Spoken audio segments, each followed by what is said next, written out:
बे समाव फोसावनो लादों मोनसे गोजोनथाव रादाब। क'क्राझार जिल्लानि कारिगावआव गोदानै लुफुंजानाय गोजोननि नोगोर हाबग्रा दरखंखौ दिनै बेखेवबाय। नंगौ 31 नं माहारियारि राजा लामानिफ्राय बिटिआरनि सदर सहर क'क्राझार फारसे थांनाय कारिगावआव बानायनाय थीमेटिक गेटखौ दिनै मोनाबिलियाव बेखेवनाय जायो।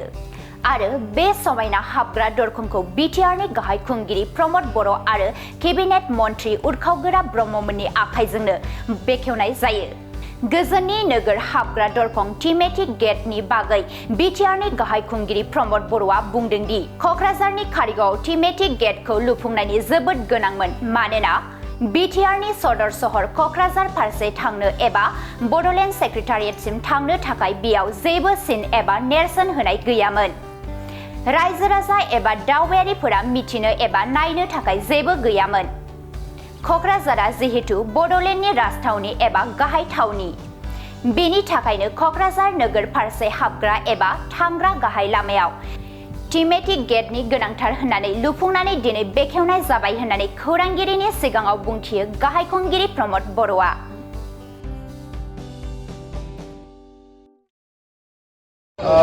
আৰু লগতে বড়োলেণ্ডৰ ছেক্ৰেটাৰিয়েটলৈ যোৱা যিটো মূল পথ, ইয়াৰ আমাৰ গেটত এটা থিমেটিক গেট সাজি ওলোৱা হৈছে যোৱা এক বছৰৰ ভিতৰত। আৰু আজি এই থিমেটিক গেটটো মুকলি কৰা হ'ল।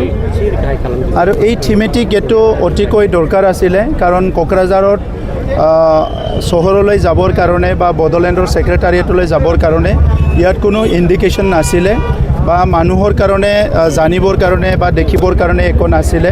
তো সেইকাৰণে আমাৰ এটা চিন্তা কৰা হৈছিলে যে কোকৰাঝাৰটো যিহেতু আমাৰ বড়োলেণ্ডৰ কেপিটেল টাউন হয় বা নগৰী হয়, এই কোকৰাঝাৰলৈ যোৱা মূল যিটো পথ সেইটো সজাব লাগে আৰু ইয়াত এটা থিমেটিক গেট লাগে। আজি এই থিমেটিক গেটটো আমি মুকলি কৰিলোঁ। ইয়াত আমাৰ সাংস্কৃতিৰ খাম চিফুং, আমাৰ চেৰজা, এই গোটেই সাংস্কৃতিকৰ বিভিন্ন এলিমেণ্টছবিলাক, বিভিন্ন আমাৰ ইনষ্ট্ৰুমেণ্টবিলাক লৈ পেলাই গেটটো ডিজাইন কৰা হৈছে। আমাৰ ডিজাইনাৰ সঞ্জীৱ দৈমাৰী ডাঙৰীয়াক ধন্যবাদ জনাইছে। অতি সুন্দৰ এটা গেট ইয়াত নিৰ্মাণ কৰি ওলাইছে। মই আশা কৰোঁ এই গেটটো চবে দেখি পেলাই আমাৰ সাংস্কৃতিৰ কথাটো মনত ৰাখিব। আৰু কোকৰাঝাৰত দীঘলীয়া সময় এটা সংগ্ৰাম হ'ল। এই সংগ্ৰামৰ দ্বাৰা আমাৰ বড়োসকলৰ লগতে এই অঞ্চলত বসবাস কৰা সকলো জাতি জনগোষ্ঠীৰ নিজৰ নিজৰ সাংস্কৃতিক পৰিচয়, অস্তিত্ব, ভাষা জীয়াই ৰখাৰ কাৰণে এটা সংগ্ৰাম হৈছিলে। আৰু আজি তিনিটাকৈ চুক্তি হোৱাৰ পিছত সকলো জাতি জনগোষ্ঠীয়ে সকাহ পাইছে, ভাল এটা পৰিৱেশ পাইছে। আৰু এইখিনি সময়ত আমাৰ বড়োলেণ্ড চৰকাৰখনে সকলো জাতি জনগোষ্ঠীক আৰু সেই জাতি জনগোষ্ঠীসকলৰ ভাষা, সাংস্কৃতিক তেখেতসকলৰ পৰিচয়, অস্তিত্ব সকলো জীয়াই ৰাখি একেলগে আগুৱাই যোৱাৰ কাৰণে কিছুমান পৰিকল্পনা হাতত লোৱা হৈছে। আৰু আজি বিশেষভাৱে এই গেটটো আমি নিৰ্মাণ কৰিবলৈ পাৰি পেলাই সকলো আনন্দিত হৈছোঁ। অনাগত দিনত আমি এই গেটত যিখিনি সাংস্কৃতিক এলিমেণ্টছবিলাক ৰাখিছোঁ, অইন জনগোষ্ঠীৰ কাৰণে আমাৰ এই কাৰিগাঁৱৰ পৰা ছেক্ৰেটাৰিয়েটলৈকে যি 18 কিলোমিটাৰ ৰাস্তা আছে, এই ৰাস্তাটো ভৱিষ্যতত এইটো 4 লেন কৰাৰ এটা আমাৰ পৰিকল্পনা আছে। আৰু যেতিয়া 4 লেনৰ আমাৰ নিৰ্মাণটো বা ইয়াৰ কনষ্ট্ৰাকশ্যনটো আৰম্ভ হ'ব, তেতিয়া বিভিন্ন ঠাইত আমি বিভিন্ন জনগোষ্ঠীৰ বিভিন্ন সাংস্কৃতিক এলিমেণ্টছবিলাক ইয়াতে প্ৰিজাৰ্ভ কৰাৰ কাৰণে চেষ্টা কৰিম, যাতে বড়োলেণ্ডটো সকলো নিজৰ আপোন বুলি ভাবিব পাৰে। আৰু বড়োলেণ্ডৰ প্ৰতি সকলো মৰম আৰু স্নেহ এইটো সদায় থাকে। বড়োলেণ্ডৰ ওপৰত মৰম স্নেহ মানে বড়োলেণ্ডত বসবাস কৰা 26টা জনগোষ্ঠীৰ প্ৰতি পৰস্পৰৰ মাজত মৰম স্নেহ সদায় থকাটো আমি বিচাৰোঁ। মানৱ জাতিয়ে এক হৈ থাকক, সেইটো সকলো মানৱে বিচাৰে। আৰু এটা জনগোষ্ঠীয়ে নিজৰ জনগোষ্ঠীৰ ভিতৰত একতা হৈ থাকক, সেইটো সদায় বিচাৰে। আৰু জাতীয় সংগঠনবিলাকে সদায় নিজৰ জাতিৰ কথা লৈ পেলাই চিন্তা কৰে আৰু জাতিৰ ভাল কথাবিলাক চিন্তা কৰি জাতীয় সংগঠনবিলাকে কথা কয়। কিন্তু ৰাজনীতিক ক্ষেত্ৰত এই কথাবিলাক বহুত ভাবিব লগা হয়। আগতো বহুতবাৰ মই যেতিয়া এপছুত আছিলোঁ বা বিভিন্নজনে বড়ো সাহিত্য সভা, নিখিল বড়ো ছাত্ৰ সন্থা, বড়োসকলৰ ঐক্যতাৰ বহুত প্ৰচেষ্টা কৰি আহিছে। কেতিয়াবা সফল হৈছে, কেতিয়াবা হোৱা নাই। আৰু এই আহ্বানটো নিখিল বড়ো ছাত্ৰ সন্থাই আগতো ৰাখিছে, এতিয়াও ৰাখিছোঁ, ভৱিষ্যতো ৰাখিব।